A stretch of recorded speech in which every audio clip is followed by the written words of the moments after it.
Brace yourselves for this next story. Teen girls caught duking it out on cameras in Louisiana. Even worse, cops say adults are egging them on. You can see in the background video there are adults there telling them to throw hands, keep fighting. When one girl reportedly tried to walk away, it appears an adult pushed her back in.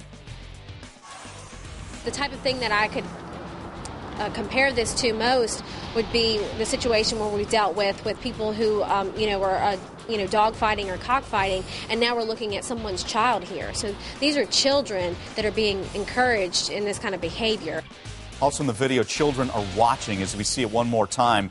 I mean, we're talking about a little child that comes up there. You see in the corner, left corner there, you can see the little feet of a child watching, standing next to, we believe, is a parent here. It's outrageous. The couple told cops they thought the beatdown was the best way to solve a problem between the girls. That's what parents are coming with. We've learned they're related, at least one of the teens, talking about with the parents here, or the adults in the picture.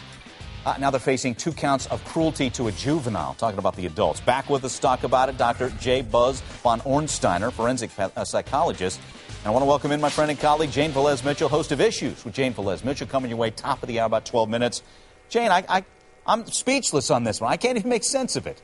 Parents watch, standing by the door, just watching 2 girls just beat the tar out of each other. I think it's a metaphor for our culture. We live in a culture of violence, and people are addicted to violence. They can't get enough of it. And addiction causes incomprehensible behavior. And this is just incomprehensible behavior. But if you click through the TV channels, you will see this on many shows. There's a show called Bad Girls, or some of those Real Housewives shows where people are attacking each other. So we've glamorized violence. We've made it seem cool. And so these parents are getting those messages into their brain, and they're not processing them as, well, that's something we've got to really analyze and see that that's not behavior we want to emulate. And so next thing you know, they've taken the leap to watching something on TV to acting it out and telling these kids. You're saying, and let's look at that video one more time, and maybe we can see the parents in the background watching. You're saying the parents, they're addicted to the violence. Yes. So that's their only callback, is to solve it with violence, solve any kind of issue with violence, and now they're pushing it on these kids.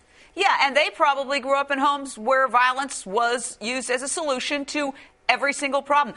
Let me tell you something. In our country, we are not teaching people nonviolent conflict resolution. We are not teaching kids how to be peaceful. They see the violence in the home, they act it out. That's all they know. They really do not know anything else. And this is the core of our problem as a culture that we need to resolve. We got to teach reading, writing, and arithmetic, but we've also got to teach kids nonviolent conflict resolution. No, and for some parents, it's just easy to say, duke it out, solve it that way. Let's get a call in real quick. Kayla in New York. Kayla, your thoughts? Yeah, I just think that this is absolutely disgusting for parents to be cheering their children on to fight. That is horrible, because I know that my mother always taught me never to work problems out with conflict, and I know that that is horrible and disgusting that the parents are doing that, and even for the children to be fighting. Yeah, and for the child to see, that was another heartbreaking element for me anyway, Jane, is to see there's a little one there, and you can see it in the back corner of the video.